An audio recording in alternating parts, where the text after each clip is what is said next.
I was detoxing. My body was literally having physical manifestations of anxiety. And I'm sitting here going like, because of a phone? I mean, I honestly started thinking maybe something else is wrong with me. Am I sick? Because I was like having night sweats. I was waking up in the middle of the night, completely soaking wet. My heart was palpitating during the day, like skipping beats, right? So we've all had that happen before, but it was just kind of happening over and over again throughout the day. I was shaky. I was short of breath. All of these things, and it was actually terrifying. Welcome to the Carey Nieuwhof Leadership Podcast on YouTube. It's Carey here. So glad you joined us. Hey, if you're new to the channel, make sure you subscribe. You're going to get some incredible guests. Carlos Whittaker today, but also coming up, Jim Collins, Seth Godin, Malcolm Gladwell, and a whole lot more. Hey, today we're going to talk about becoming a monk and Amish for 7 weeks and what it's like to detox from technology. Also, do you know this podcast turns 10 this month? And so we're doing a giveaway and we want to bless you. I'm doing a Big Green Egg giveaway. If you like to barbecue, grill, like smoke brisket, stuff like that, there's nothing better than the Big Green Egg. We've got one grand prize winner who will win a Big Green Egg extra large. That's my favorite size. Accessories and a special steak delivery. 2 runners up will get mini maxes. These are small Big Green Eggs that are incredible for portable and other uses, but you can also use them in your backyard. So if you want to enter, simply drop a comment sharing a special moment from this podcast and then head over to cnlp.live where you can register today and get in. Winners will be chosen on September 26th. This is open to US and Canadian residents. Hey, today's podcast is brought to you by Upward Sports. They are the world's largest Christian youth sports organization, and they want to support your church's ministry and promote Christ through sports. Go to upward.org/Carey to learn more. And GLOO is launching a new AI search and chat tool similar to ChatGPT, but based on Christian perspectives and Christian content. If you're interested, pre-register for this brand new tool at ai.gloo.us/Carey. And now my conversation with Carlos Whittaker. Carlos, welcome back to the podcast. It's great to have you, man. Carey, you can say welcome back. I feel like I've been on here like 3 times. I'm pretty excited to be back. I don't know who holds the record right now. That would be interesting to go back over like a decade and find out who holds the record. I don't know. There's like 3 or 4 contenders, but hey, a good convo is a good convo. That's right. That's what we've talked about a lot. Over. Yeah. Right. You don't have someone over for dinner and it's like, well, we spent an hour together. That's all there is. Yeah. Right. And there are some people who are just really interesting to talk to. And I always find you're one of those people. So glad to have you back. Man, I'm glad to be here. So you have done something I've thought about from time to time that I've never done. One of my all-time favorite books is The Genesee Diary by Henry Nouwen. Yep. We texted about that, right? Yep. And just basically disappeared from technology, from the world, became a monk, and then became Amish, which, why not? Why not? Why not do both, right? What was going on in your life at that time when you made this decision to make you go, yeah, this makes sense. This is what I need to do? Yeah. Well, so the decision happened about a year before I did it. And what happened was, at that point, all 3 of my kids were living at home. We were just powerhousing through life, everything was go. And at that point, my Instagram had just blown up. It was like gaining 30,000 followers every month, and things were just moving. And I was just always on my phone, And during the time, I was writing a book called How to Human, which was my last book that came out. And Carey, I had a notification that we all get on Sundays that slide across your screen that tells you how many hours a day you're averaging on your phone. And I think that they do this for a reason. Like they're not trying to get you off your phone, or else the notification would actually do some math for you. Because when you start doing some math, then you get off your phone, right? So it's like, 7 hours a day, Carey, I work on my phone. I make videos, I make TikToks. I'm like, this is my job. I've got accountant friends that are on their laptop, 7 hours a day. So that's the excuse when I see the average. I think it was 7 hours and 23 minutes a day. Yeah, that's exactly how I process it. It's like, this is my job, man. Totally, this is my job. But then when I did the math took me to, how many hours is that a week? And I was like, oh, wow, that's 49 hours a week. That's like 2 entire cycles of the sun a week that I'm looking at my phone. Well, that's kind of depressing. Oh, let me keep going. Oh, that's 3 months a year. 3 months a year. 3 months a year that I'm looking at my phone.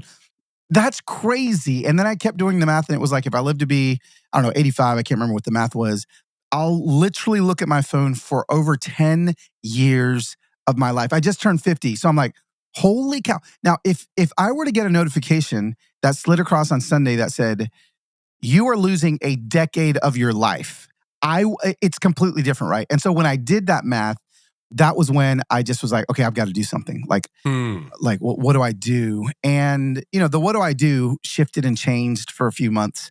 But my agent, Alex, was involved. And I was like, I feel like this isn't just a me problem. This is a pain point that every single person I know, you won't admit it, but they've got. So whether you're a Christian or an atheist, a Republican or a Democrat, or every single person is probably feeling that I just need to get off my phone. And so, Carey, there's been a lot of great books out there that have been written on the dangers of phones. A lot of great books that have been written on maybe delete social media, maybe some rules on how you can not be on your phone as much. I didn't want to write that book. Like there was enough of those books. I was like, what's actually on the other side of it? And so that was what I decided to do, was hop on this experiment where I became a monk for a few weeks. I became an Amish farmer for a few weeks. I disconnected for 7 weeks, never looked at a screen, got my brain scanned by Dr. Daniel Amen before and after. And the rest is history. Now it's a book. So here we are. Why a monastery? Roman Catholic monastery. Yeah. So Benedictine order, the Benedictine order was the monastic order that I went to. And there wasn't a lot of deep thought into it because my wife, her father, was a very high capacity volunteer at this particular abbey in the 70s and 80s. And so my wife's father would go up there. He was best friends with a few of the monks. He was what they call an oblate. And an oblate is basically civilian is almost what came out of my mouth, but a non-monk that is taking the same vows that a monk would, to the point of following the Benedictine order. And so her dad was that. And so he was really tight with a lot of these monks at the monastery. So when I was just kind of like, babe, where do I go? Like, where do I go to do this? She's like, well, what about Valiermo, St. Andrew's Abbey? And I was like, oh my gosh, could you call Abbot Francis? And so literally Heather calls and is like, hey, Abbot Francis, my name's Heather Barcume. Oh, Barcume? Oh, Bill's daughter. Oh, how are you? I remember you used to run around the cemetery and run around the grounds. How are you? You were a little girl. And so she's on speakerphone and I'm listening to this whole conversation. And she's like, so my husband, she tells the story, like he wants to come live when not look at screens. And I'll never forget when he's like, well, we all have phones. Like it's not like he's going to get away from, move to a place where there's not phones. We all have phones, but he's totally welcome to come. And so that was why I chose Valiermo, the Benedictine monastery, was because they gave me the opportunity to stay there. Most guests, especially in the Benedictine order, they're a very hospitable order of monks. And so hospitality is very high on their list. And so they have retreats there. They have retreat houses with guest rooms that you can rent. But they normally only have people stay 3 days a week, at most for 3 days at a time. So when I asked for 14 days, it kind of had to move up the monk hierarchy until it got to the main monk. And the main monk's like, well, who's this guy? What's he want? Next thing you know, I get the yes. And that was the first yes I needed in order to start this thing. So the monks have phones. Interesting. The monks not only do the monks have phones, the monks have problems with phones. Yeah. They too. Wow. Oh, they too. Father Carlos, who's second in command at the monastery, which I thought was great. There's Father Carlos there. He looked me straight in the face and was like, we phones have been great because we've been able to, stay up to date with world news and stay up to date with things that are happening. There's great things, but it's also, he was like, it's a portal to sin. And, we have to be careful what we allow our minds to consume. And he's like, and to be honest, like nobody wants to see a monk on their phone on the Abbey grounds. Like no guest wants to see that, So like we're having to set up rules. Carlos, I think we need to read your book, So yeah, the monks have phones too. Like it's which kind of made me a little sad, to be honest with you. It Like makes me a little bit sad. I mean, yeah. the Amish, depending on your order, they have phones too, or they have electronics, and it just makes you wish. And the other thing that hit me as I read this, you were saying you just turned 50 or about to turn 50. Yeah. I got almost a decade on you. Age is no factor. It's not like even if you have a long pre-digital memory, these little machines, like they suck up your brain and your attention. And last year, 2023, I decided I needed to learn how to read again. Like I know how to read, but like my attention was so shattered that it was difficult for me to go through a book, like systemically to pleasure read a book. Totally. And so I made myself relearn the art of reading. So and, good. Kind of stuff I never thought I'd have to do. I know. So you mentioned that you had a brain scan by Dr. Daniel Amen. So his name comes up all the time. I don't know why. It's just like, you buy a yellow car, you see yellow cars everywhere. I haven't like engaged him. Sure. But everybody I know is talking about Dr. Amen these days. So why him? What's going on there? And talk to me about the brain scan. Yeah. I said, okay, I'm going to live with monks. I'm going to live with the Amish. I'm going to not look at my phone. And I want to write a book. So that was set. Like actually, like all of that got set up, and it was set for a few months. And it was actually my wife. Once again, it's always my wife that has these ideas. She's like, there needs to be a medical aspect to this. Like you've got to like, and I'll be honest, Carey, like I have like a phobia, a fear of doctors, like just I've had a lot of health anxiety in my life. And I'm just like, I just don't want to do that, babe. Like I don't want to, my dad has dementia. I don't want some doctor. You don't want to find out to scan my brain and be like, "Whoa, bro, you got a couple years left." Like I just was, So she's like, well, it looks like you got some more work that you've got to do then. And so I started kind of researching. I had a couple of neuroscientist friends, literally 2 neuroscientist friends here in Nashville, that I asked if they could scan my brain. What would that look like? And they're like, well, the kind of scan we would do, you probably wouldn't be able to see any results in a month or 2 or whatever. But there's these SPECT scans, so SPECT scans, that probably will show differences. And they both gave me Dr. Amen his contact. And so I found out he has like, I don't know, millions of followers on TikTok. And then when I found him, I was like, wait, I've seen this guy before on the Kardashians. Like he's just kind of like the hip, neuroscientist dude. So I just DM'd him and didn't think I'd ever hear back. And I was like, hey, I'm going to do this experiment. Would you scan my brain before and after to see if there's a difference? And I don't know, within 5 minutes, he hit me back and he's like, we would love to do it. Hop on a plane, get out here, and we'll scan you before, we'll scan you after, and then we'll have you on our show.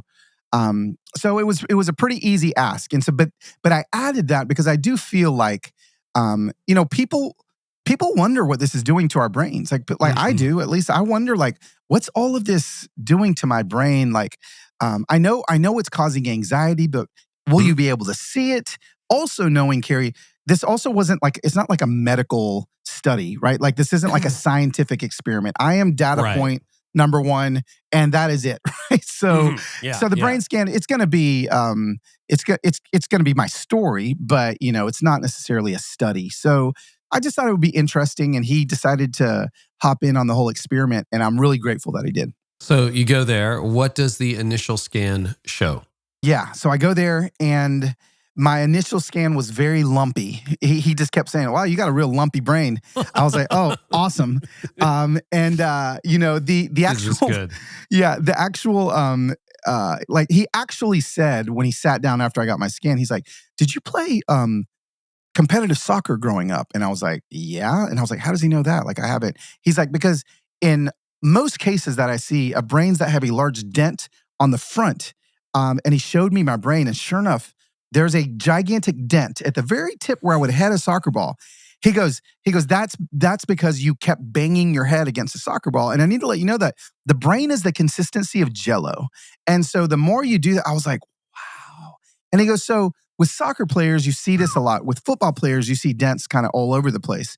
But, we saw my lumpy brain. He had me do which was really actually terrifying.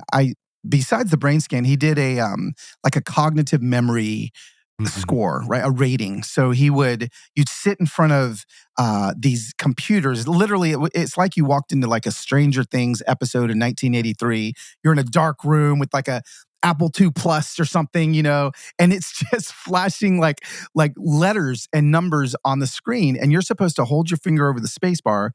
And whenever you see the letter Y, you have to hit the space bar, right? And so you have to do it as fast as you can. And so, like those kind of tests, it flashes photos of different faces, like 20 faces, and then it gives you 40 faces and you have to hit the space bar when you recognize a face so like all of that stuff. So I did a cognitive memory scored in like the 50th percentile. Okay, so I was average. like, okay, I'm like average. I got like average memory. And my brain is lumpy, but he didn't seem overly concerned. He's like, we could fix this. He's like, I think this is a great starting point to see what happens when you don't look at your phone for 7 weeks, and he's like, I'll see you in 7 weeks. And, I left and okay. Yeah. And that was that's your was baseline. Yeah. You get there. What was it like when you got there? Like, set the scene for us. Give us a visual of Carlos at the monastery. Yes. I got my best friend, Brian. He picks me up, right? And I'm like, on my way, we stop for In-N-Out on the way to this. I'm like, I don't know what monks eat, so I'm going to have like one last meal, right? Like, it's probably like lentils or something. Yeah, like that. totally, right? Like, yeah, they're just... Yeah. They've got soup, and so in a big cast iron pot over an open flame, exactly, exactly. Yeah, 100%. in a cave. Yeah, kind of gruel comes to mind. I don't know why. I'm sure that's totally not true, but like, yeah. No, it's very Gargamel on the Smurfs is like what I'm like imagining, of what the monks are cooking. But we start heading from L.A. Orange County Airport, John Wayne. And we kind of start heading up over the pass towards Bakersfield. Oh, so you're in the desert, like yes, in California. Yes. Well, actually, Bakersfield's not desert. Well, so it was in between LA and Bakersfield in the high desert. So it's it wasn't over. Yeah. So it was like over the San Gregorio Mountains, in the high desert. And bro, it was like we start driving out there past these, trailers, and it literally looked like he was dropping me off at Breaking Bad. Like just a scene in Breaking Bad. Like it was crazy. And so we finally get there and it's like, we're in the desert. And then we turn the corner and it is like green and trees and lush. And we land in this oasis of this monastery, abbey grounds, where these monks live and they work and they pray and they monk. And we get there. My buddy Brian helps me take my bags up to my little... it was like a little 1-bedroom cabin overlooking the monastery grounds. And, he kind of looks at me. He's like, hey, man, I think you're going to have it rough for a few days, but I think it's going to get better. Like he didn't even like sugarcoat it. And my heart was palpitating. It was pounding. I was scared. And when he drove away, Carey, he had my phone in his hand. He had my laptop. He had my backpack. He took all of my technology. All your my security screens. is going down the driveway with him. And he just drives away. Yeah. And I just was standing there like, what do I do now? Where do I go? The amount of times I reached to my pocket in that first hour just to grab, and there was nothing there. Not only was there nothing there, it was hundreds of miles away. And so began the dark night of my soul for 3 days at the monastery. It was horrible. Yeah, what was detox? Talk to us about detox. Yeah, I was detoxing. My body was literally having physical manifestations of anxiety. And I'm sitting here going like, because of a phone? I honestly started thinking maybe something else is wrong with me. Am I sick? Because I was like having night sweats. I was waking up in the middle of the night, completely soaking wet.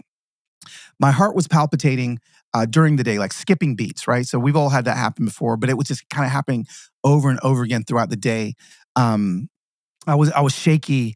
I was short of breath. All of these things, and it was actually terrifying. What was terrifying was, I think what I was detoxing from wasn't, and I can say this now with pretty confidently, I wasn't detoxing off of a phone. I was detoxing off of the illusion of control that I had in my life. And And that's really what was the scariest thing was this, we're so addicted to knowledge because knowledge makes us feel like we're in control.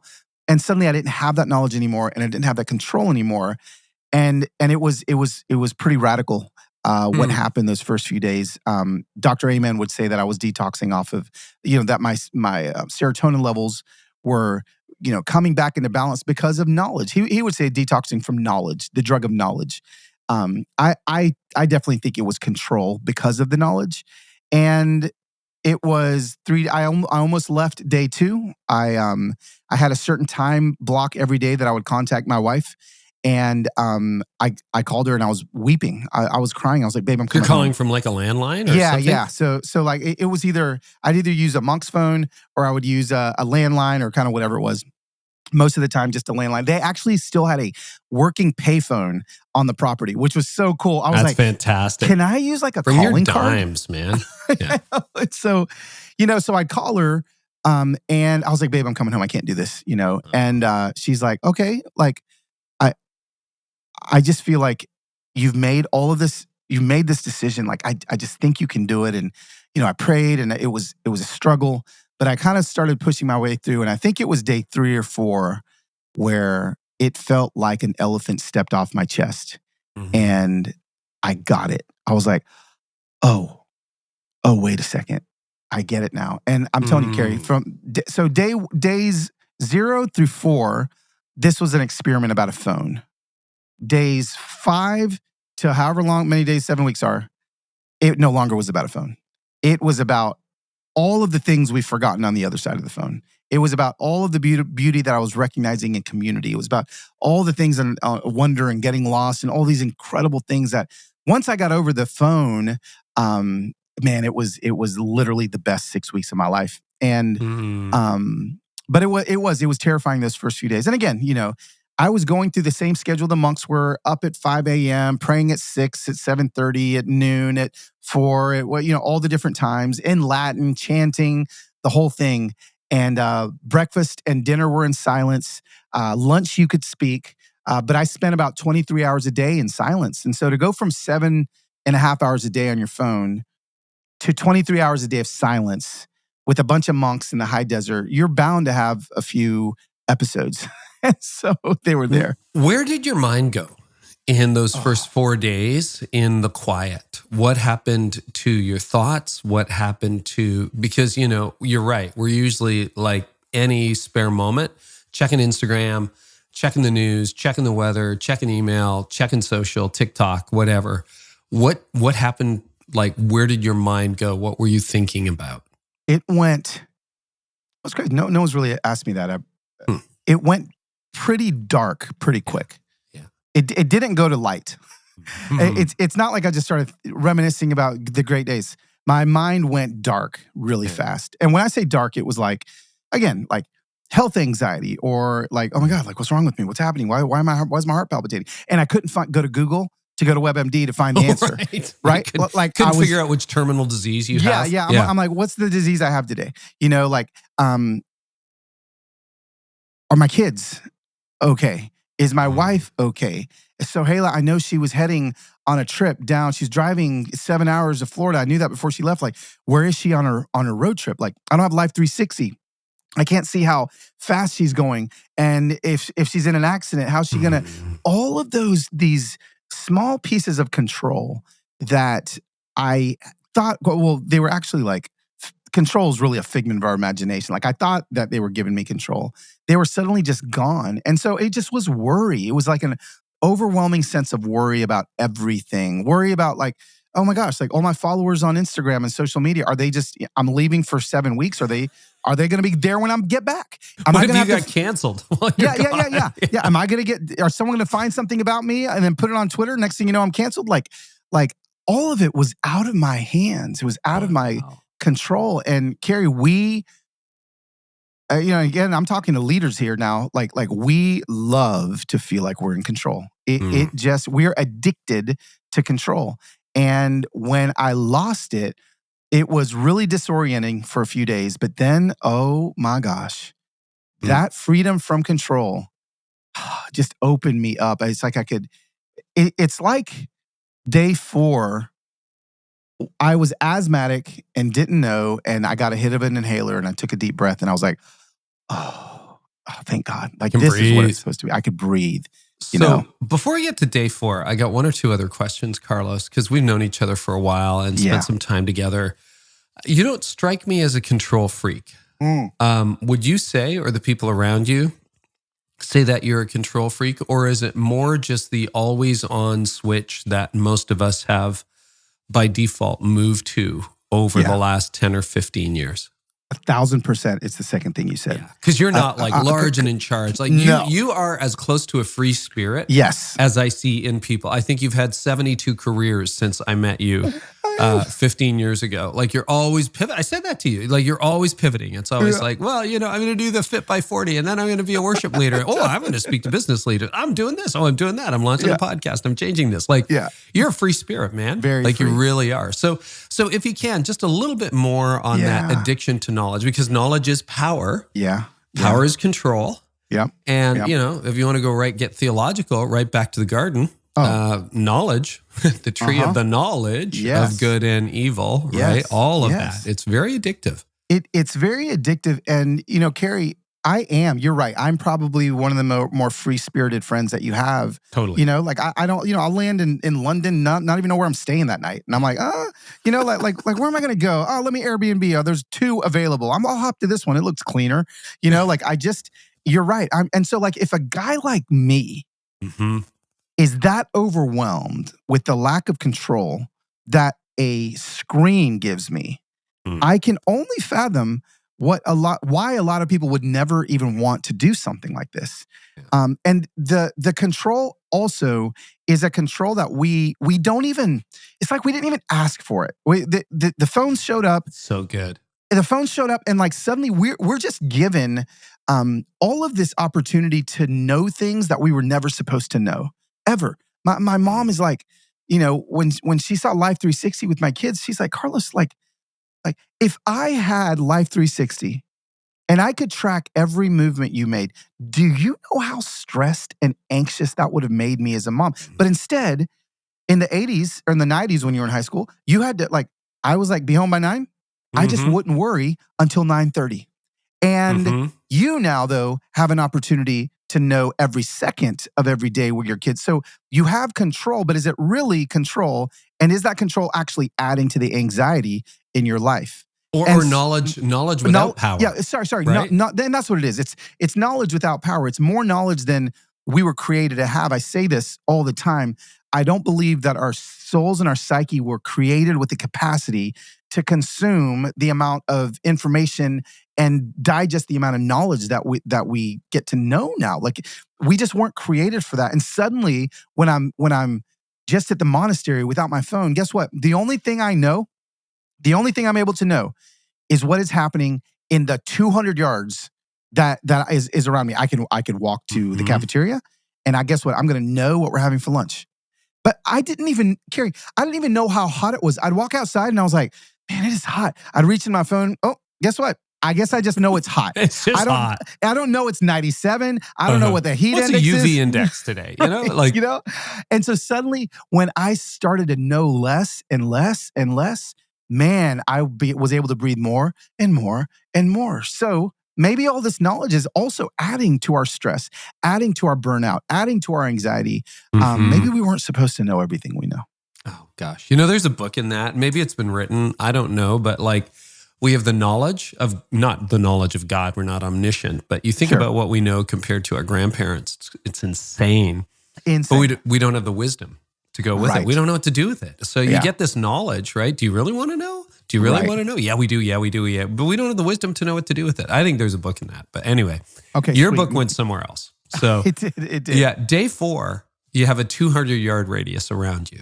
Yeah. And you start to, you know, I love the analogy. I have asthma. So you take that puff there you go. And you're like, I can breathe. Dude. And so what happened? Deceleration of your heart rate? Chill comes over or what?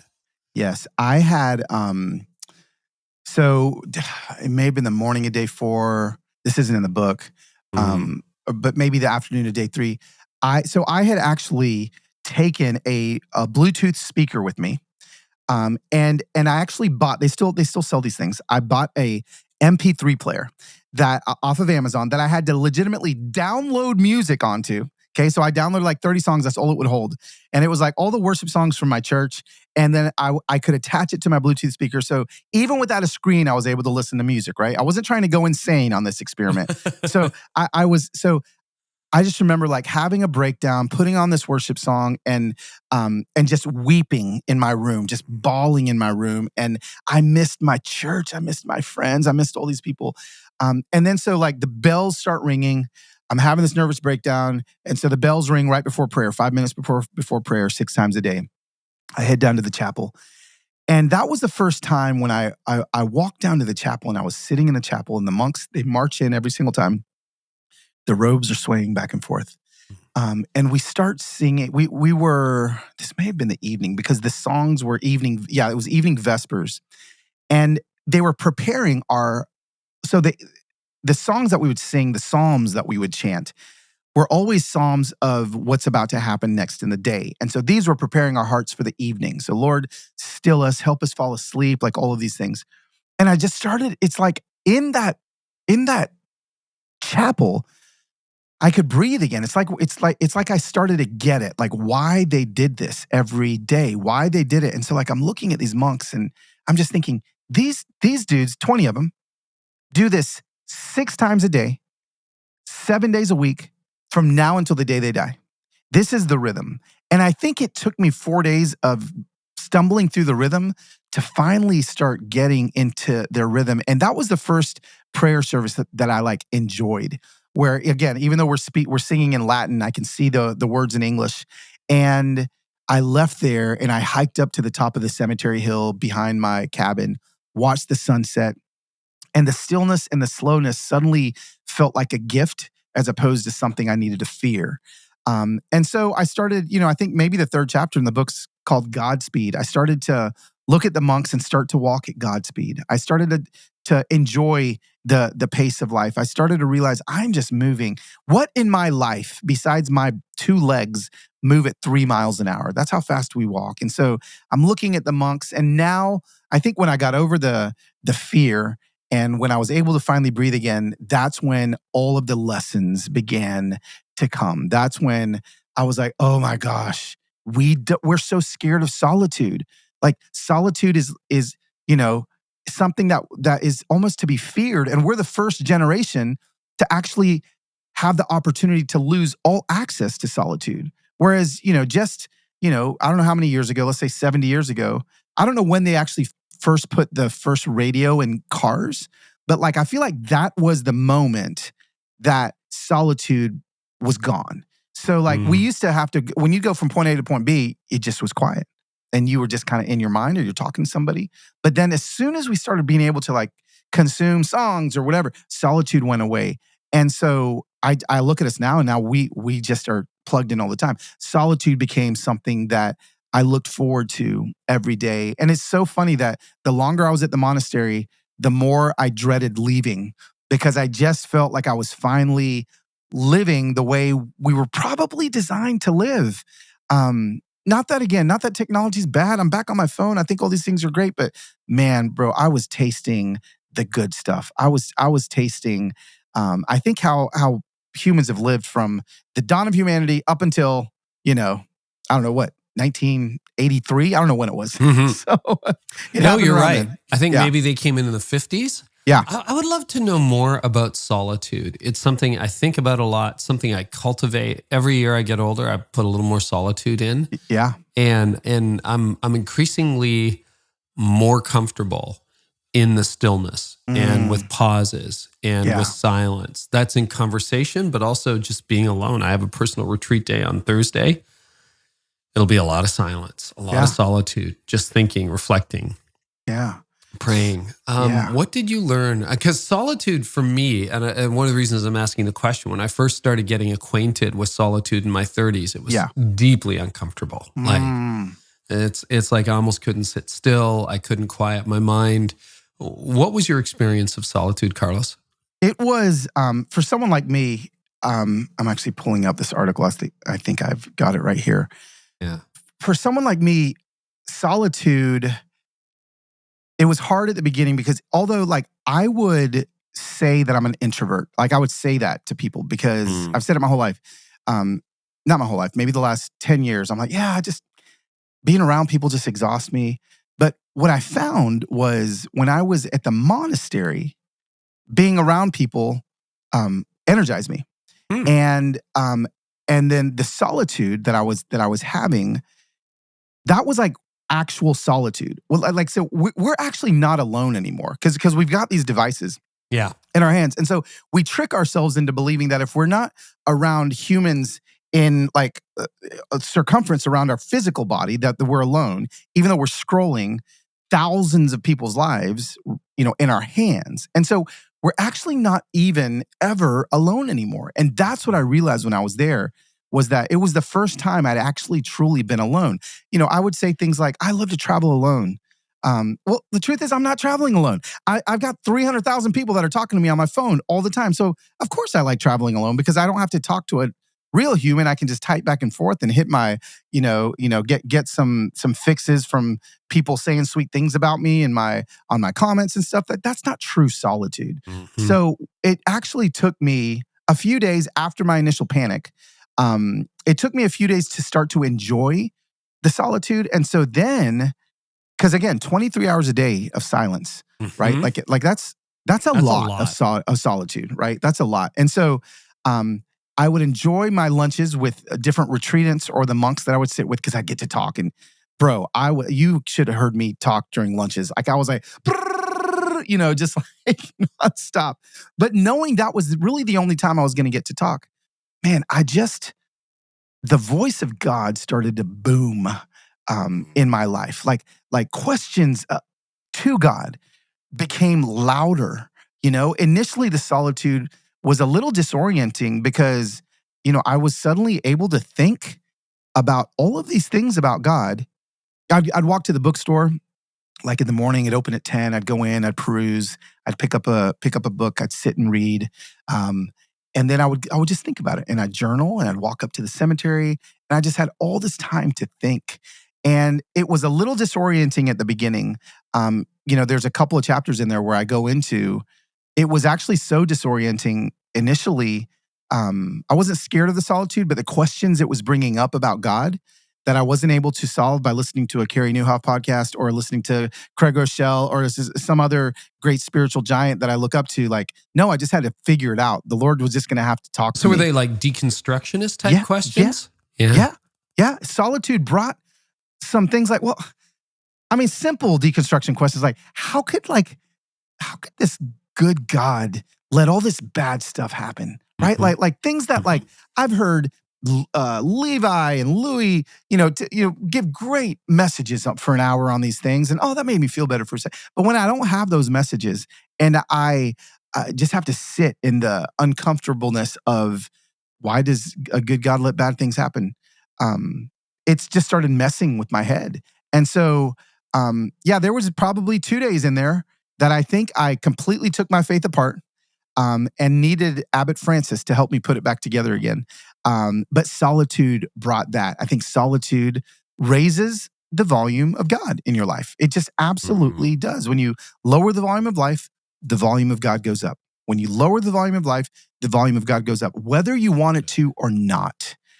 It just happens. And so the volume of God's going to go up and you're going to have to start asking some questions that you probably haven't been asking because you've just had a constant stream of noise, even if it's great noise, sermons, podcasts, all these things in your ears. Suddenly when all that's gone, it's just you and God.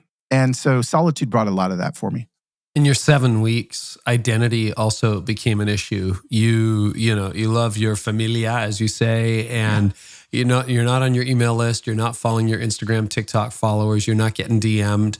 And you're not even, Carlos Whittaker. You're just another guest at an obscure monastery nobody's ever heard of. What happened to your identity, your sense of identity in that silence? Yeah. At the monastery in particular, because it was so silent, and because literally nobody not only knew who I was, but could care. less about. Not only do they not know, they don't care. They don't care. They just, they just don't care. They care. This is what shifted. My identity was, I got there, and as much great work as I've done in therapy and inner heal, I've talked to you about all this stuff, right? Like I've done a lot of great work in my life. We're never there. And and so I get there, right? Not. I get there and suddenly I don't have my followers anymore. I don't have, I don't have these people that quote unquote care about me to tell me that every day.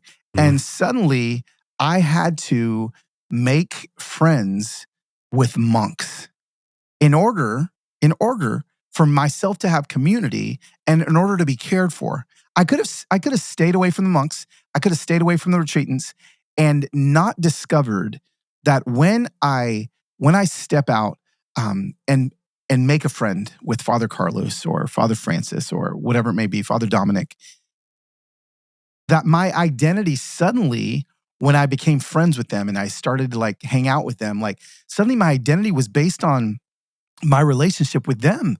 And of course, I can get into like my identity is based in Christ alone and like all these things. And I get it. But listen, our identity still comes from what other people say about us, about what other people believe about us. So to be suddenly in relationship with these monks, and then towards the end, the monks didn't want me to leave, Carey. The monks, again, they didn't know, they didn't know I'm on Instagram or they didn't know all the stuff that I do. They were like, we're going to miss these conversations with you, Carlos. Like, we bid you farewell. That last day I was there, my wife is with me, and every single day at Mass at noon, they would read the prayer request that people would write in the back of the little chapel. And one of the monks had written, we bid farewell to our brother Carlos. Thank you for, blessing us with, and they wrote a little thing about me. I bawled like I've not cried in a long time. Why? Because people that I cared about me, and suddenly there was a piece of my identity that I was leaving there.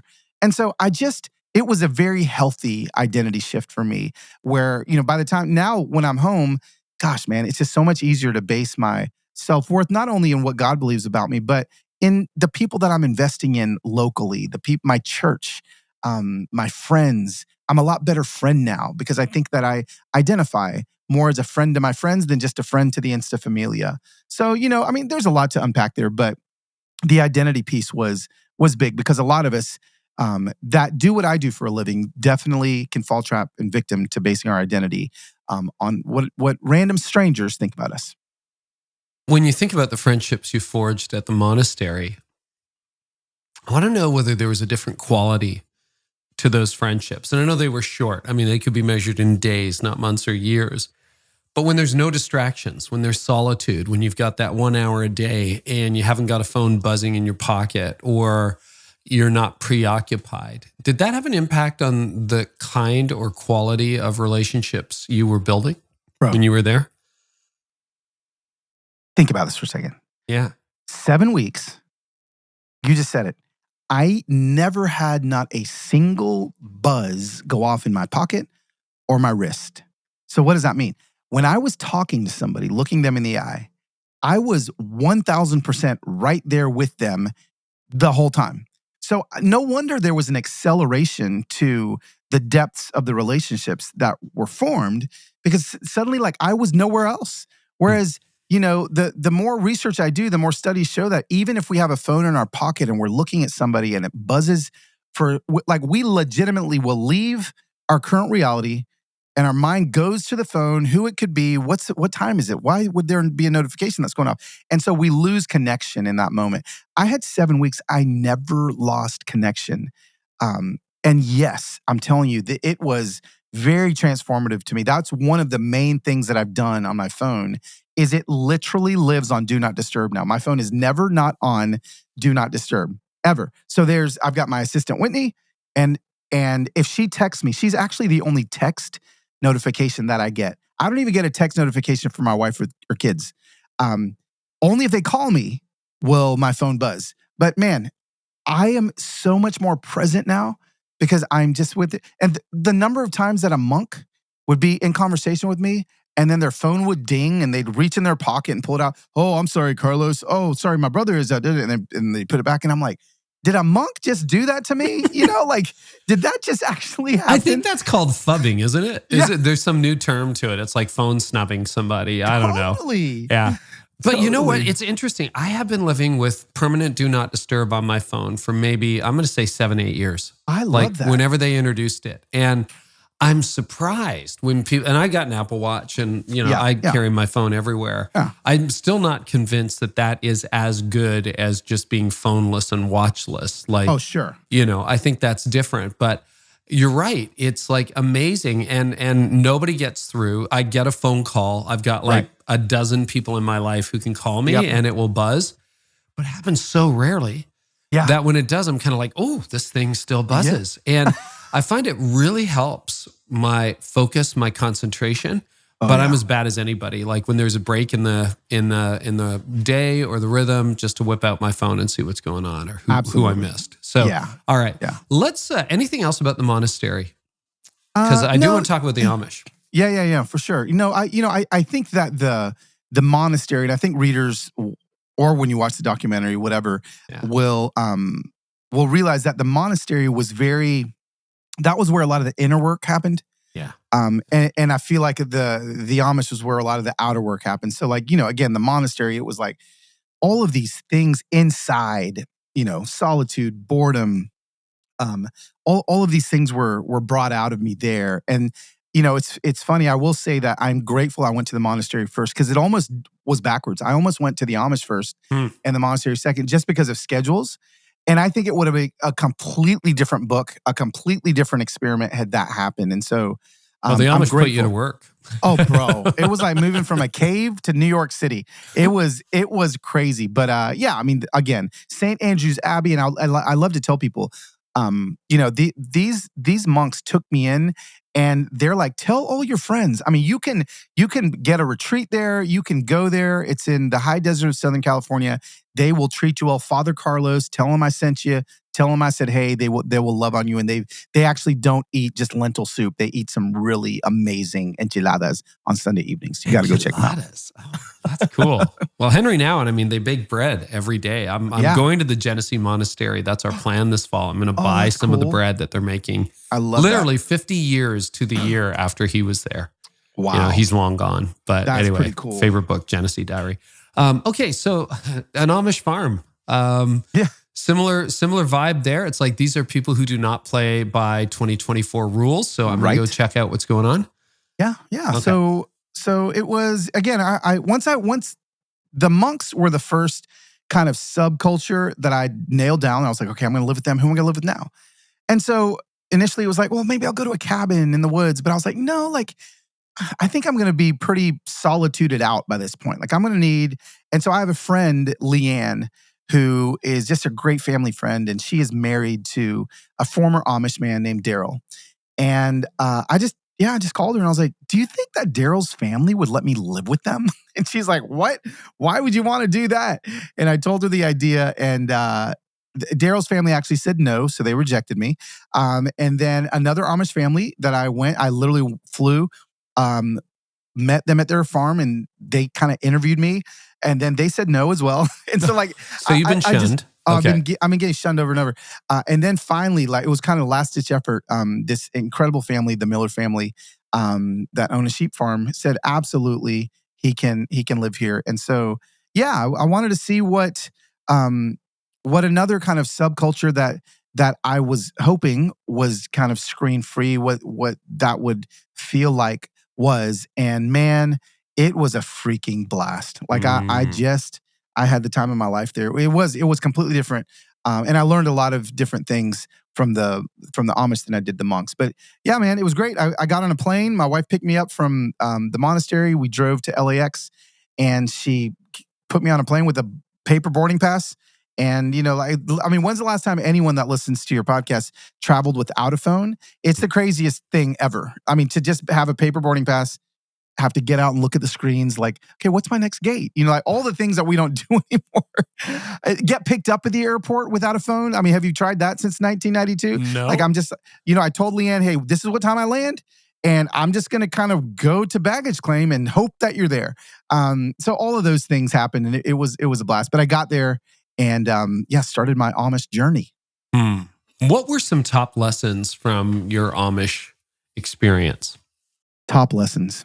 Let's go. Let's go with, I think that number one, the thing that I noticed very quickly is that mealtime was the foundation of really their community. They call it visiting. So they're like, in 2 days, we're going to go visit with whoever. And so a visit means you're going to have a meal. Oh, wow. And so the meals, I'm telling you, breakfast lasted an hour. Lunch lasted an hour and a half. Dinner lasted an hour and a half, if not two and a half hours. And, they were the cornerstone of their community, just the meals. And like they would have courses, like it was first and second and third, and the meals would just last forever. And we would just talk and talk and talk. And believe it or not, Carey, me and the Amish don't see eye to eye on a lot of things. Crazy. And so crazy. And the beautiful thing is we got to disagree over meals, over a shared love of something. And so I'd say one of the first things I realized was how important meals are. And then when I started doing research, when I got home, the average American meal 100 years ago was 90 minutes long. Wow. The average American meal in 2023 was 12 minutes long. We have lost meals. And in that, we've lost the ability to have crucial conversations, to have conversations with people that maybe we disagree with, but do it over something that we both love. Do it over something that is shared. So meals was a huge one for me, So yeah, that's one of them. I've got 40. So I want to talk about meals a little bit. I think there is something sacramental to meals. We were out with some of our best friends on Friday night, and that came up around the dinner table. He has a Dutch background. I have a Dutch background, immigrant parents. And it was this idea that you prayed before and after meals. Nobody was allowed to eat until everyone was seated. Yeah. There was an order and a chronology to it. And it was a way to catch up on the day and to figure out what happened. And our meals probably weren't an hour and a half as kids, but they were like probably 45 minutes at least. And then one of the rules, Tony, my wife and I set up when we got married was we're going to have, and then had kids, we're going to have a sit down, look at each other and talk, meal with our family where everyone's present at least 5 nights a week. Yeah. And we had, sports, and I was busy. I was running a church at the time. Yeah. But no excuses, at least 5 nights a week. And one of our favorite things to do with our friends is to break bread together, whether that's here at a restaurant, take people out on the boat, have a meal to go on the water, that kind of stuff. There is something sacramental about food. Yes. Yes. Holy. Okay. Have you changed your meal regimen since you got home? What's different? Oh, yeah. Yeah. My poor family. My poor kids, when I got home, I was like, all right, we're eating for 2 hours, And so then I quickly realized, okay, we're not going to be able to pull off 2 hours. Phones in a box. Everybody Yeah. And obviously there's no more screens at the table. There was before, I'd have it next to my plate. And then, I wouldn't look at it until it buzzed. And then I look, next thing you know, like everyone's looking at their phone. All of those things, we kind of changed those things up. Now, so no phones at the table. No phones at the table. Everybody helps with creating the meal, and everyone helps with cleaning the meal. That also happened with the Amish. So what happens is when, like last night, great example. Last night, for instance, my son, my 18-year-old son, was in charge of the entire meal, and so we helped him. And so what happens when an 18-year-old boy is in charge of an entire meal? He eats that meal way slower. He tastes it. He savors it. All of these things that we've started to implement into our mealtime. Now, we've got, one of my daughters is married. So since this experiment, she no longer lives here. I had another daughter move out. She just moved back. So, mealtime looks a little bit different for, our family than maybe a family that has little kids. But again, your kids can also, I saw little Amish kids that were slicing potatoes, we don't give kids enough credit they can cook.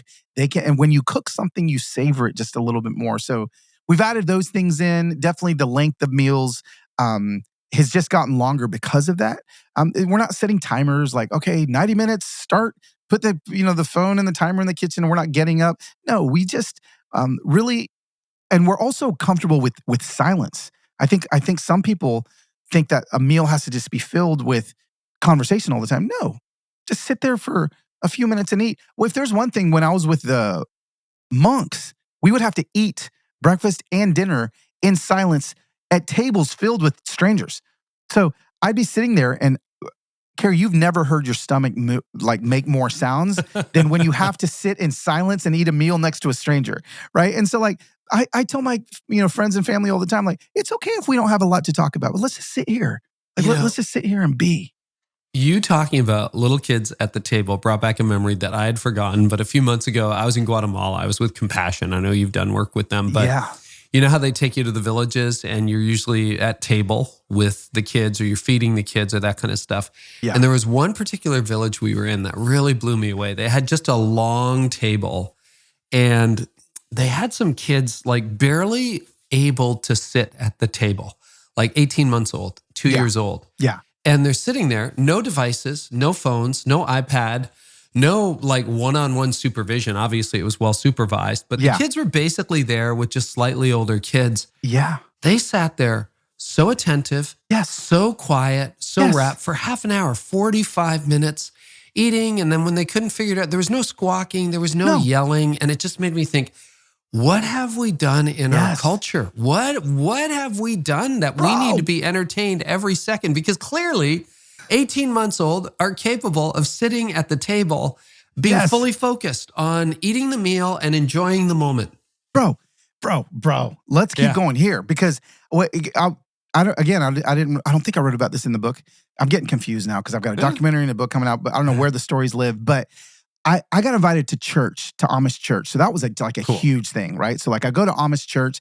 I'm the first guest that this church has had in like a decade. It's just Amish they're not doing outreach. There's no evangelism there. Yeah. There's no, you got to be Amish, right? And so they let me in. This church service, bro, lasted 3.5 hours long. Let me tell you something. 2 sermons, all of this singing very slowly. The men sit on one side, the women sit on the other. They're facing each other. The preachers are in the middle. There's no kids church. There's no, like kids dance-a-thon like in the barn next door. Like, no, these kids are sitting there for 3.5 hours. I don't think I heard one kid get restless. Legitimately, crazy, man. These kids they're just there and they're listening and they're focused. And guess what? There's a kid that get up and walk around, and they'd give him a little goldfish cracker, or they'd have a little car toy or something. But these kids are just there and they're attentive, and it's different. It's just different. It's just different. What have we done? What have we done? One more thing. Question. Well, one more thing I'd say about this is, especially the Amish kids. Like, so my little buddy Lane, I think he was 5 years old when I was with him, and he just really, really helped me. We've got an Amish community here near Nashville that we used to drive the kids to, and we like buy bread and furniture from him. And I'd always look at these kids, and that they're kind of walking around in their wagons, and I used to always be like, man, those poor Amish kids. Like those poor kids, like they don't know what they're missing. Legitimately, this is what I would think. Like, gosh, those poor kids. Like, look at him. Like, what? He's just looking at a flower all day long. Like, what in the world? Like, these poor kids. And after living with the Millers and seeing Lane, and he's brilliant, and he's everything he knows about horses and hay. And this kid could farm his own farm. He's 5. He's 5.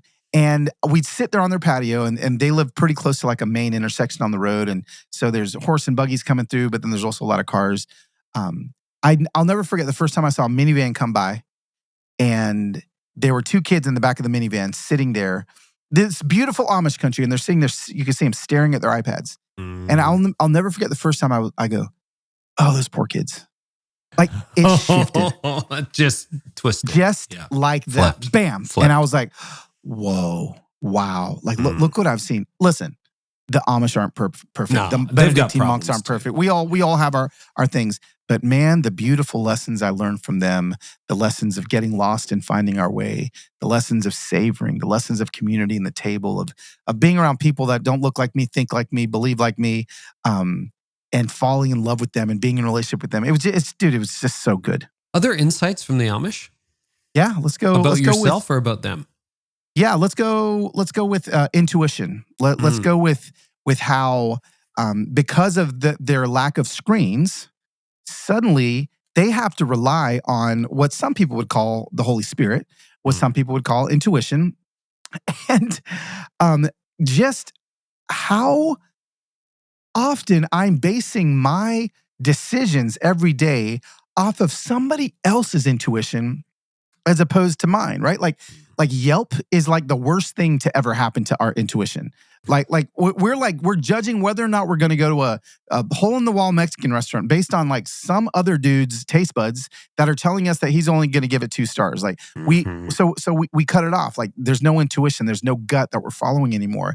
And I would watch Willis trust his gut with those sheep, with the hay. One story that I'm never going to get tired of telling is it was, day maybe 5 or 6 I'm farming every day with Willis, and the main goal, we're taking care of the sheep for a little bit, but the main goal is he's got to cut the hay, man. Like the hay is getting to the point where you got to cut it.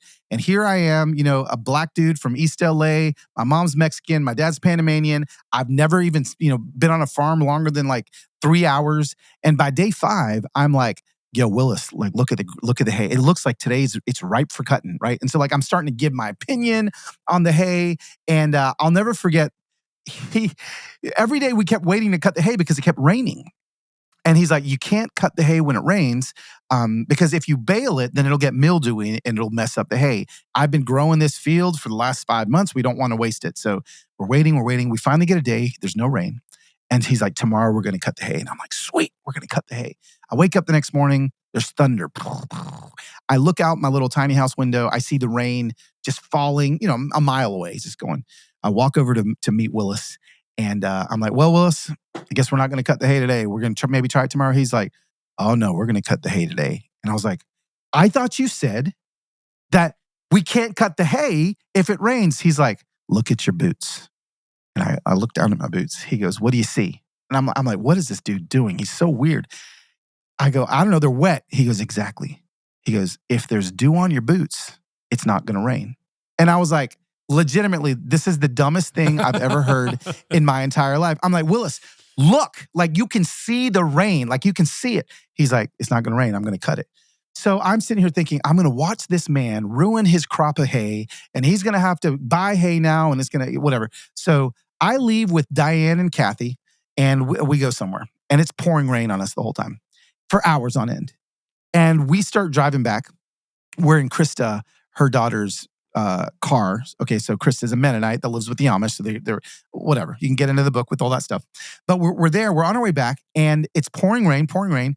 We make it to about half a mile from their farm, and I look at Diane, his wife, and Kathy, his wife, and I go, Kathy, like, I'm sorry that Willis chose to cut the hay today because, like, everything's ruined. Like, I felt bad, and you could see she was like a little defeated. Bro, we get within a quarter mile of that farm and the rain just stops. It's like we went through like a Hollywood set of the rain machine just turned off. And she's like, we're not home yet, right? And we pull in there, and Willis is just standing there with his arms crossed, knowing that I was about to hop out of that car. And I went running up to him, and he's like, there was dew on my boots. And I tell that story, Carey, because like, just the way that they trusted their gut, the way that they trusted their intuition, these screens, this goes back to knowledge, right? These screens have taken away our gut. They've taken away our ability to navigate life situations just through feeling it, right? The amount of times I got lost, they'd put me on an e-bike, and Willis is like, I need you to head to the feed store and pick something up for me. And he'd put a little trailer behind my e-bike, and he'd tell me how to get there. And that's the only way I knew how to get there. I'd have to remember. And then so I'd try to get there and I'd get lost. I didn't have Siri telling me where to go. But when I'd get lost, I'd meet a stranger, and they'd tell me where to go, and I made a new friend. And we don't even get lost and find our way anymore because we always have the answer in front of us, when I think maybe a lot of times the answer is inside of us. And so, yeah, we're just, we don't trust our gut near as much as the Amish do. So you're offline for 7 weeks. You fly back to see Dr. Amen, and you get your second brain scan. Yeah. What happened to your brain in 7 weeks of digital detox? Yes. So 7 weeks of digital detox. praying with the monks 6 times a day, working the land with the Amish. I say all those things because who knows why my brain changed? It could have been 1,000 different things, right? But I know I didn't look at a phone I didn't look at a screen for 7 weeks. My brain got, the lumpies went a little smoother. They got a little smoother. My cerebellum, which is the largest part of your brain that holds the most neurons, saw massive healing. Like Dr. Amen made sure to say, Carlos, like what I see in your cerebellum, the way it's firing at a way greater rate than it was before you got here. But the kicker, this was my favorite part, especially having a father with dementia, is that my cognitive memory score ended up being at the 99th percentile. So you went from 50 to 99? To 99.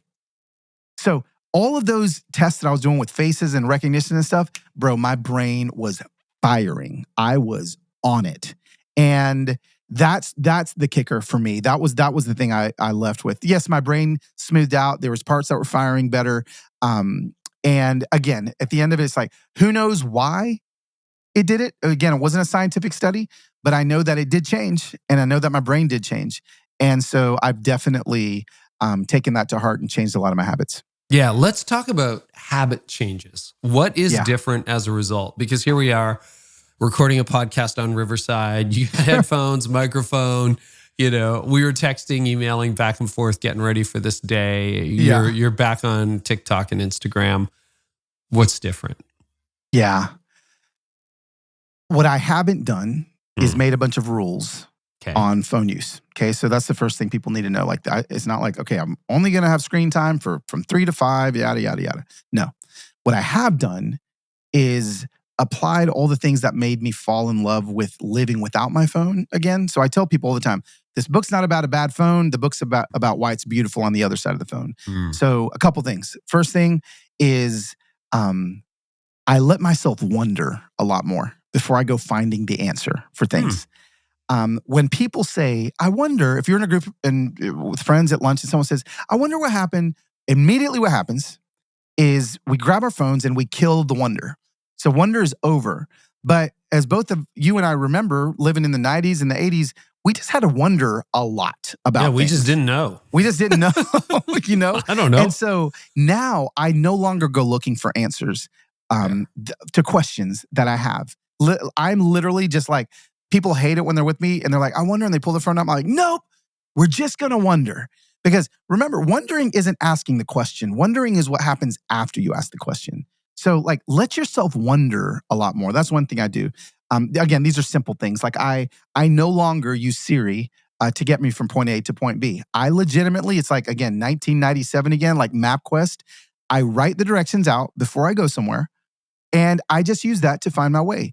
There's studies that show there's cab drivers that don't use GPS and these cab drivers that use their brains instead of GPS, like literally comparatively speaking, the studies show that the GPS drivers, like parts of their brain are dying, And so I'm like, what can I do to keep my brain, that study's in the book, to keep my brain firing? What can I do? So that's another thing I do is I just kind of find my way and I get lost all the time.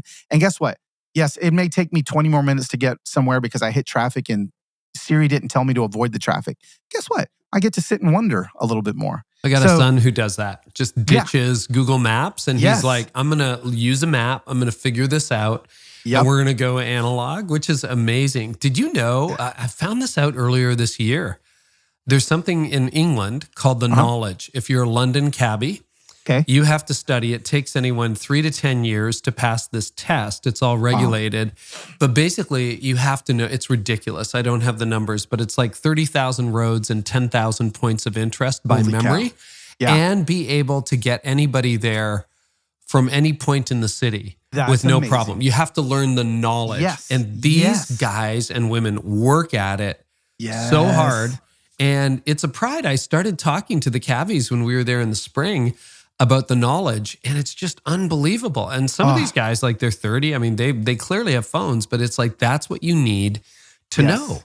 And because half the time, you're in with an Uber driver and you hope they've got the right address. But if they blow that, they don't know where they are or whatever. But I thought that was the coolest thing, like the knowledge for London cabbies. It's so good. I love that, the knowledge. And again, what I love about that is that's proof in the pudding that knowledge isn't bad.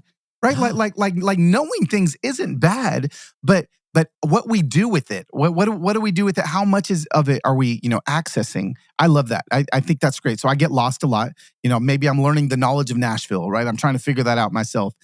Like real quickly, like my morning routine has changed dramatically. Like my mornings feel a lot like they did at the Amish and with the monks. So I no longer plug my phone in next to my bed. I charge it in the kitchen. And again, more studies that I found show that the last 15 minutes you before you fall asleep and the first 15 minutes you wake up, because we have our phones with us, we're consuming content at a rate that like generations before us would consume in a month. We'll do that like in an hour, right? So I bought an alarm clock from Target, and I've got an alarm clock next to my bed, and literally it just goes beep, beep, beep, beep, beep. When it wakes me up in the morning, I don't pick it up, Carey. I don't start touching its face and rubbing it, and like it doesn't make me angry or stressed out by notifications. It just wakes me up. Then I leave, and again, I don't even look at my phone. So the first hour I'm awake, I don't look at my phone.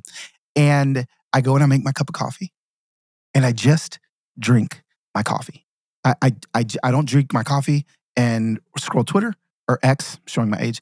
I just drink my coffee. And can I tell you, there's a whole chapter on savoring. The coffee just tastes better when you're not doing something else. And here's another kicker. My morning routine continues.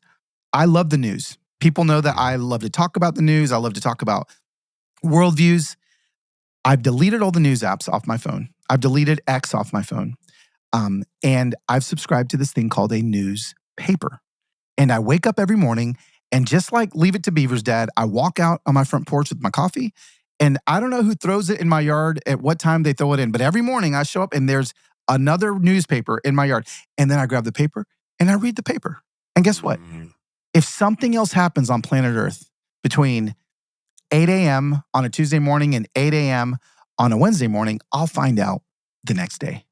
I don't need to know all the time. So these are like just some little things that I've implemented on it. How do I slow down? How do I savor? How do I use my gut? How do I start doing the things that we were created to do before these phones while still using my phone to do amazing things? The phone's not bad. It's just beautiful on the other side. So if I were to put Heather or one of your kids on right now, what would they say is different about you? Presence. I am, and especially my friends, I think. I think that was the most noticeable. I've always tried to be more present with my family, but man, I just was a bad friend. I'm present a lot more with the people that I love. And that's what they'd say. What they would also say is that their screen time, the ones that live with me currently, has actually shifted because of simply what they've seen in me. I've not created rules. I've not created anything. But when you're not on your screen and you're talking to somebody, I promise you, they're not going to be on their screen either. And so they've just kind of caught a lot of these things because there's just a lot less of it going on. And so I think that's what they'd say. Because your life is online, like a lot of our lives, our ministries online, our businesses online, have you made shifts in your business model at all, or any approach that you have to your quote work? Yeah, I think, oh, wow, that's a great question. Well, I mean, my screen time's only now 3.5 hours a day. It was 7.5 hours a day. So half. I mean, yeah, more than half now, like it's gone, right? And so I'm very strategic with when I am on my phone. Like there's thought process that goes on. Okay, I've got to make a reel. I've got to make this video. How am I going to research? I've got my assistant researching something I'm going to do because I want to talk about it. So instead of me kind of doing a lot of the research, I have her do that research. And so I have shifted and adjusted things. I'm not really on Instagram on the weekends anymore. I'm not, putting out content on the weekends anymore. And so I think it's just gotten a lot sharper, a lot more pointed, a lot more purposeful in everything that I'm doing. So there hasn't necessarily been shifts in as far as like strategy, as far as, because again, I'm still talking to my phone and hoping that people not only listen to what I say on their phones, but then share what I'm saying so other people can hear on their phones, right? So like, am I part of the problem? Am I part of the, these are questions that I'm constantly asking myself.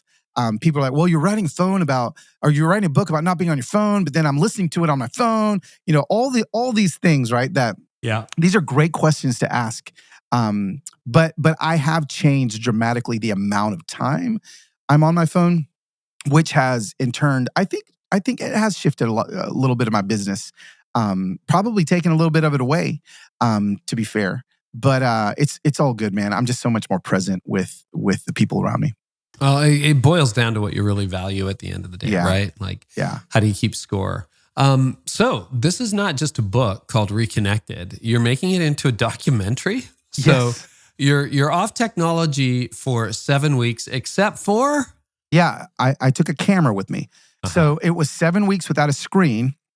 And when I said I'm making a documentary, it was so funny because people in the comments were like, "How did you make a documentary without a phone? I don't understand." And I was like, "Wow, isn't this crazy that we have actually forgotten what a camera is?" Like, people have forgotten that you can have a camera separate from a phone, right? Separate from a content device. And so I took a little Sony camera with me and kind of set it up every single night. And I'd talk to the lens and I'd cry. And I did it because I wanted to remember as I was writing the book, I'd just watch my videos. And so that's what I did. I got home and I'd watch myself day 27. This is what I did. And I was like, oh, okay. And so that helped me as I was writing the book. But then I realized I just had a lot more footage than I expected.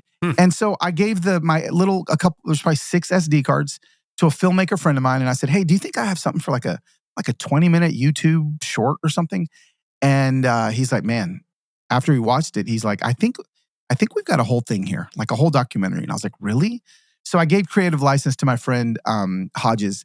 And bro, it actually has been a very fascinating experiment to see that something that I filmed all myself on a phone on a camera in my hand, you give that to somebody else and then they create a story arc based on your story without your input. It was the craziest thing ever. He set up a whole day of interviews for me. He interviewed me about things. And now that I've seen the finished product or close to the finished product, it's really cool. So again, it's a documentary based on, the book Reconnected, but the book's going to take you way deeper into the learnings. The documentary, I think, is going to be a fun addition. So watch your channels to see if and when. Welcome to the Carey Nieuwhof Leadership Podcast on YouTube. It's Carey here. So glad you joined us. Hey, if you're new to the channel, question make sure you subscribe. For leaders who are listening, incredible going, guests, probably Carlos not going Whittaker to today, but also coming up, Jim Collins, or to Seth live Godin, with the Amish, Malcolm Gladwell, and a whole lot more. Hey, today we're going to talk about becoming a monk and Amish for 7 weeks and what it's like to detox today from technology. Also, do you know this podcast turns 10 this month? Go to Amazon, and so we're doing a giveaway, and we want to bless you. I'm doing a big green egg. That changed 5 years ago. Everything gets charged here in my office, which is in the basement, and I'm 2 floors up in my bedroom. We've got one grand prize winner who will win a big green egg, extra large. That's to catch a flight. I do. That probably happens. Accessories and a special steak delivery. 2 runners up will get mini Macs. These are small big green eggs that are incredible for just wake up portable when you wake and up. other uses. That's But the you can first also thing I'd use them say. in The your second thing I'd backyard. say is So if you start want to small, enter, simply but I drop a do comment believe sharing a that special every moment from this person can podcast, and then head over get to the point cnlp.live where they where you have can 24 register hours today in a row and get in. Winners will on be a given chosen on week September that they 26th. can This is open to U.S. and disconnect so that they Canadian can residents. reconnect. Hey, So what I today's tell people is to podcast start is brought with to you 6 by hours. Upward So, Sports. like, They are the find world's 6 hours largest on a Christian Saturday youth from sports 2 to 8. organization, And I want you to they go want put to your phone in support the your mailbox. church's Put your phone ministry somewhere and far promote away from you Christ through sports. and just live Go to without it for 6 hours. upward.org/Carey to learn with more. 6 hours. And GLOO then is maybe launching a move it to new 8, AI search and then you're chat gonna move tool it to similar 12. to And at that point, ChatGPT, now you're but halfway based there. on You can just Christian delete the other 12, perspectives right? and And you're Christian gonna be there. content. So, If you're interested, definitely pre-register for this brand begin new to do tool that. Try at to get to the point where you can lessen the amount. ai.us/Carey. And now my conversation and again, with I want to Carlos remind Whittaker. every leader that's listening to this that all of the things that I fell back in love with, savoring, noticing, solitude, all of these things, like they make me a way better person than anything on my phone does. And so since I've fallen back in love with those things, I just pick up my phone less. And so that's really how my screen time has gone down, is because I'm just like, I'm falling back in love with being human again on the other side of the screen. So I do believe, the book is going to be very helpful. There's a lot of handlebars that people are going to be able to apply to their lives right now, to where they don't have to go to 7 weeks at a monastery or an Amish farm. I did it for you, and just let Carlos help you on the way. Carlos, thank you so much. So the book is called Reconnected. It's out everywhere. people want to find you, TikTok, Instagram. What's your handle there? Loswhit, LOSWHIT on Instagram. I always tell people Twitter, Carlos, is like Dr. Jekyll and Mr. Hyde on Instagram. You want to see me grumpy, head over to Twitter or X. You want to see me happy, head over to Instagram. And that's where I can hang out with you. Awesome. Carlos, thank you so much, man. Thanks, buddy.